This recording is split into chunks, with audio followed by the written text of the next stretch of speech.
Paz do Senhor, amado povo de Deus, tudo bem com vocês? Comigo vai tudo bem, graças a Deus. Eu espero que com vocês também esteja tudo bem, em nome de Jesus. Vamos estar hoje meditando na palavra qual o Senhor colocou no meu coração para trazer aqui, nesse vídeo edificante para mim e a tua vida, amém? Vamos estar meditando hoje em 2 Samuel, capítulo de número 12, o versículo apenas 1 de número 18, que diz assim a palavra do Santo Deus. E sucedeu que ao 7º dia morreu a criança, e temiam os servos de Davi dizer-lhe que a criança era morta, porque diziam: eis que sendo a criança ainda viva, lhe falávamos, porém não dava ouvidos à nossa voz. Como, pois, lhe diremos que a criança é morta? Porque mais mal lhe faria. Essa aqui é uma parte da Bíblia, né, o qual fala da morte do filho de Davi com Batseba, ou seja, o filho do pecado, né, que foi cometido ali entre Davi e Batseba quando adulterou, né, enquanto Urias, o servo de Davi, leal, fiel na guerra, lutava as guerras de Davi, era um guerreiro muito forte, potente, que teve ali a sua esposa, né, traindo-lhe a confiança e se deitando com Davi, o rei de Israel, e cometeu o pecado, o qual o Senhor abominou, e ainda engravidou desta criança, a qual, após 7 dias, essa criança ali viva, mas à beira da morte, Davi estava jejuando, orando ao Senhor, para que a criança não viesse a morrer. Mas vamos entender no decorrer dessa mensagem por que Deus permitiu que a criança morresse. Eu quero já falar para os irmãos que nem sempre o Senhor vai dar o sim para nós. Nem sempre o Senhor vai curar, nem sempre o Senhor vai salvar, nem sempre o Senhor vai fazer da maneira que nós estamos orando, pedindo, jejuando, pagando preço, porque os planos do Senhor vai em primeiro lugar do que os nossos. Então, essa criança aqui, ela não sobreviveu, porque a punição de Davi era perder o filho do pecado, cometido ali no adultério, né, através de uma fornicação, a qual o Senhor detesta. Então, essa criança foi concebida por meio de um pecado cometido entre o rei e ela. E ainda por cima, né, durante um tempo de guerra em qual Davi deveria estar na batalha, ele deixou de batalhar as guerras, que ele nunca perdeu batalha, mas ele ficou em casa descansando. Então, por ficar em casa, irmãos, ele acabou deixando a tentação entrar na vida dele, porque do terraço de sua casa, do seu palácio, ele viu essa mulher muito bela, a desejou e a possuiu, e assim cometeu o ato de adultério e ainda a engravidou, né?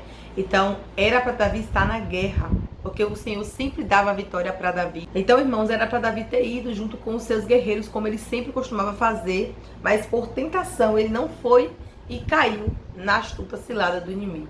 Meus amados irmãos, quando Davi descobriu que Batseba estava grávida, ele mandou que Joabe, que era o chefe dos guerreiros ali, né, esqueci o nome que dá, colocasse na frente da batalha, na linha de frente, o heteu Urias, que era o esposo de Batseba. Para quê, irmã Massinha? Para que ele viesse ser atingido e morrer ali naquela guerra, para que assim Davi pudesse ocultar o que foi cometido ali, esse pecado, né?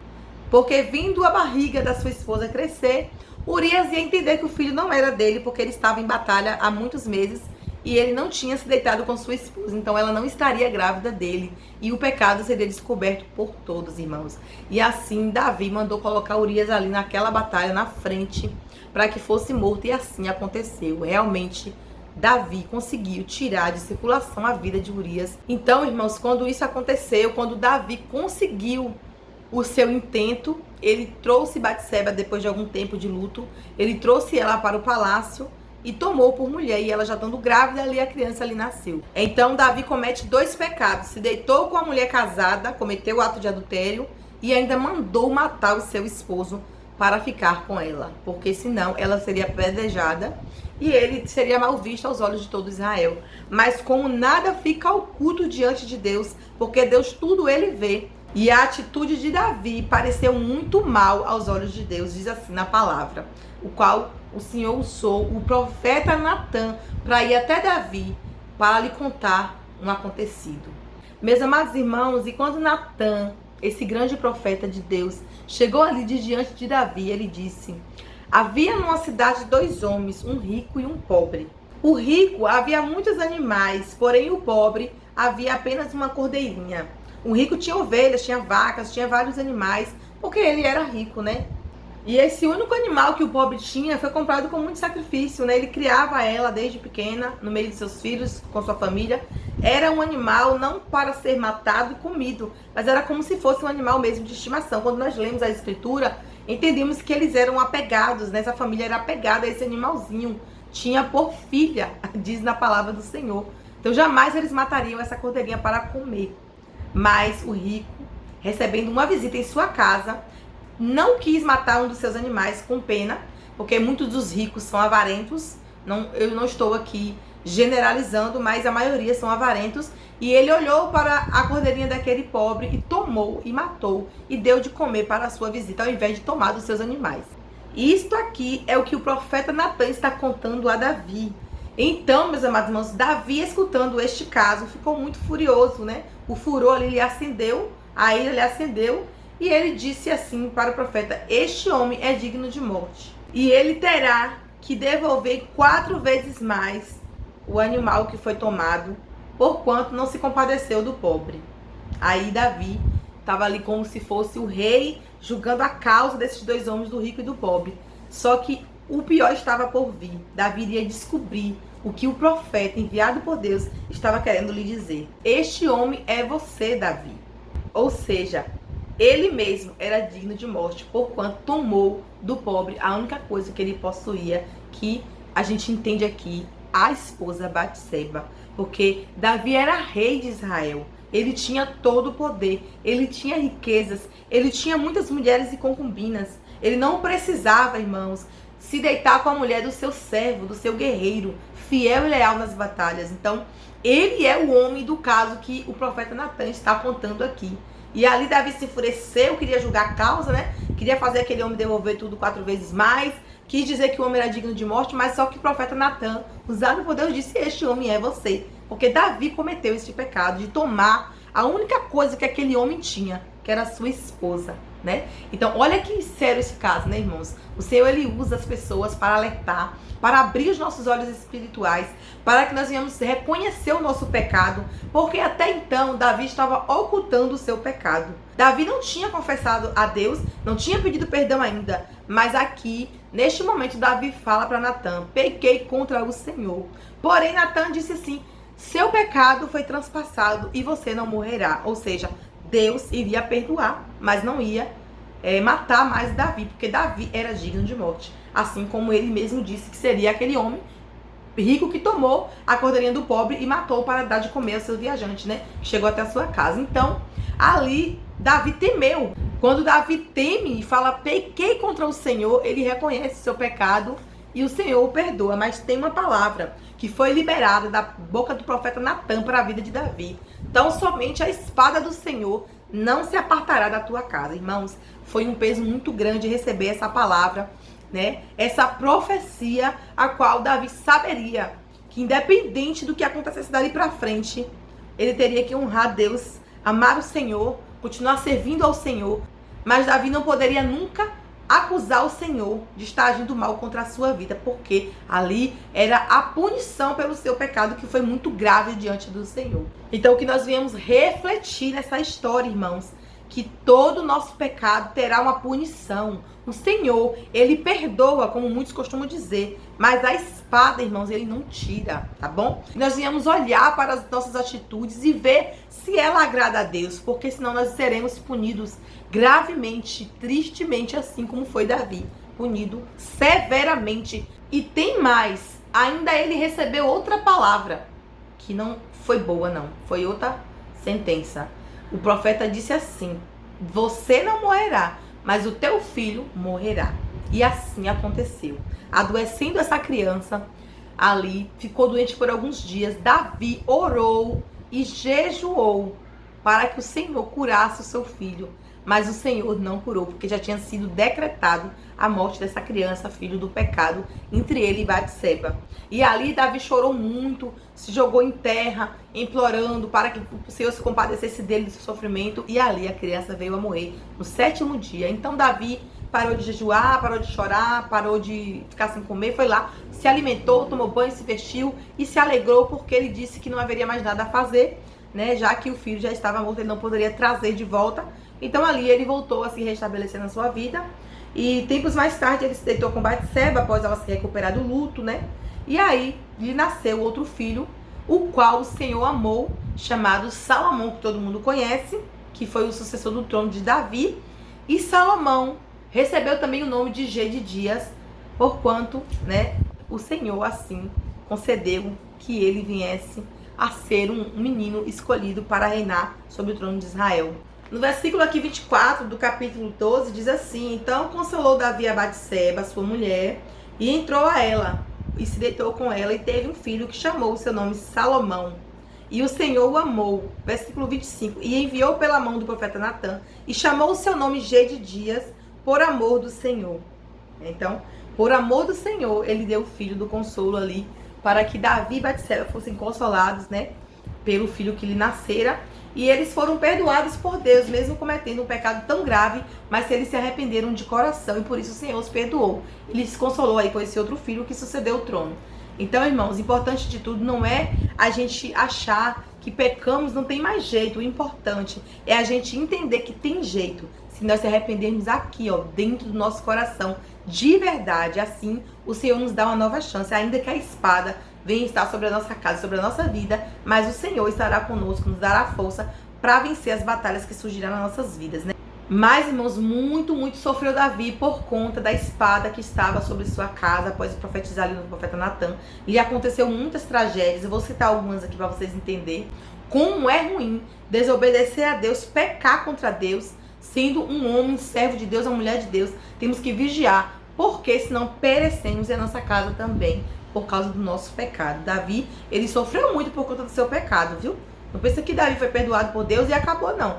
Teve a consequência do pecado. Houve um tempo em que o filho de Davi, chamado Amenon, ele se deitou com a irmã dele, chamada Tamar. Davi teve muitas mulheres, então, mulheres de vários povos, então, assim, tinha irmãos que eram meio irmãos, né? Só por parte de pai que era irmão. Então, esse Amenon era filho de, deixa eu lembrar aqui, era filho de Ainoã com Davi.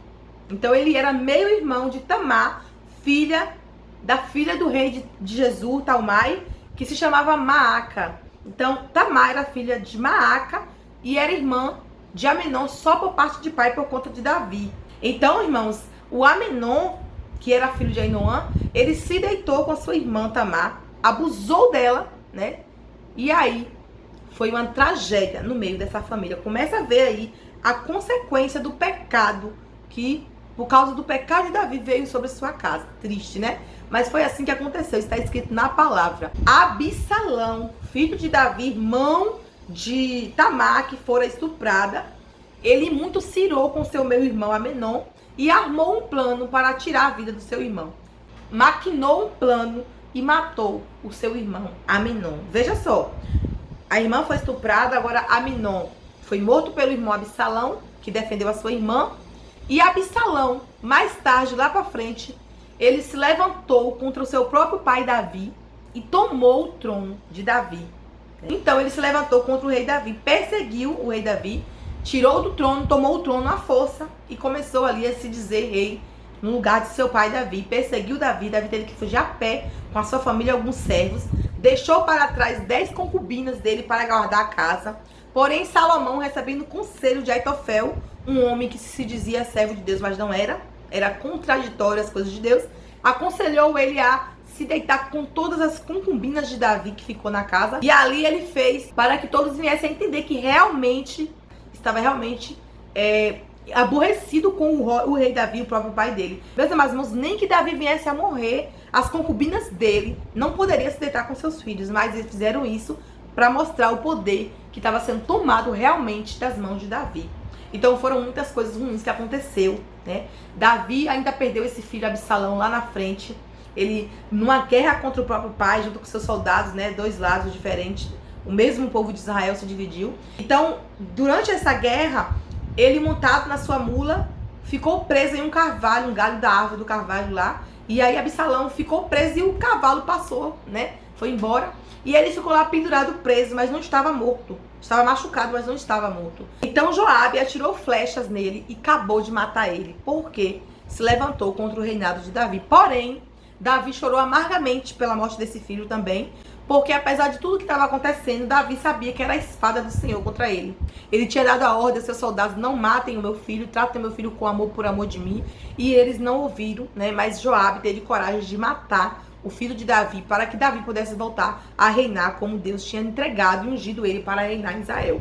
É muito triste, irmão, essa história. Se vocês forem ler, é muito triste tudo o que aconteceu por causa desse pecado de Davi. Ele pagou caro, ele pagou um alto preço por conta de seus pecados. Então, que nós venhamos andar, meus amados irmãos, em santidade com o Senhor, que nós venhamos lutar contra o pecado que tenta nos tirar do foco principal, que é adorar o Senhor, que nós venhamos fazer a vontade de Deus, porque senão a espada de Deus será contra a nossa vida e nossa casa. Amém? Que possamos meditar nesse texto, tomar, né, conhecimento desse texto. Então, se vocês quiserem meditar nessa leitura, é 2 Samuel, capítulo 12, a seguir. Você vai começar a ler e vai se interessar pela história, porque é muita coisa que vai acontecendo ali no decorrer dos anos, né? E essas tragédias todas aconteceram na vida de Davi por conta do mal que foi feito ali, né? Com Urias, o seu servo, o seu guerreiro, e o pecado do adultério com a Batseba. Então, nossos pecados têm uma consequência. Cedo ou tarde vai chegar a consequência na minha e na sua vida. Por isso que nós temos que renunciar o pecado hoje, para que nosso futuro seja de bênção e não de maldição, não de tristezas e tragédias. Amém? Vamos estar orando. Deus amado e querido, Deus santo, justo e fiel, a ti toda a honra, toda a glória, todo louvor e toda exaltação, Senhor. Teu nome seja adorado, exaltado e glorificado, Senhor. Que nós possamos meditar nessa palavra, Senhor, qual foi lida, explicada, para que nós venhamos analisar nossas atitudes diante do Senhor, que viemos te honrar, Senhor, que viemos ser fiéis a ti, ó Deus. Não, ó Deus, deixar de obedecer a tua palavra, que a tua palavra, ela nos esclarece como pagaram caro, meu Deus, as pessoas que pecaram, ó Deus, gravemente contra o Senhor. Que nós viemos andar em verdade, em santidade na tua presença, que viemos fazer o que te agrada, Deus, e deixar de lado tudo aquilo que não provém do Senhor, que o Senhor venha estar repreendendo em nós os nossos pecados, Senhor, que nós venhamos, ó Deus, fazer tudo conforme o teu querer e a tua vontade, Pai. Que nós venhamos abrir mão de nós mesmos, que nós venhamos renunciar a tudo aquilo que sabemos que é pecado, que o Senhor abomina, Pai. E que nós venhamos andar em santidade com o Senhor, para que nós sejamos vistos como santos do Senhor, aprovados para viver na glória que está preparada, reservada desde a fundação do mundo, Senhor, para aqueles que forem fiéis a ti vencer. Basta tão somente ler a tua palavra, meditar nela, tomar como exemplo, andar em jejum e oração. Em nome de Jesus, age na vida de cada irmão aqui nesse vídeo, que eles possam tomar posse dessa palavra e viver uma vida que te agrada, Senhor. Andar em verdade contigo, Pai. Andar em honestidade com o Senhor, porque o Senhor é fiel. Fica conosco, meu Deus, nos direciona, em nome do Pai, do Filho e do Espírito Santo de Deus. Amém. A paz do Senhor, meus irmãos, e até o próximo vídeo.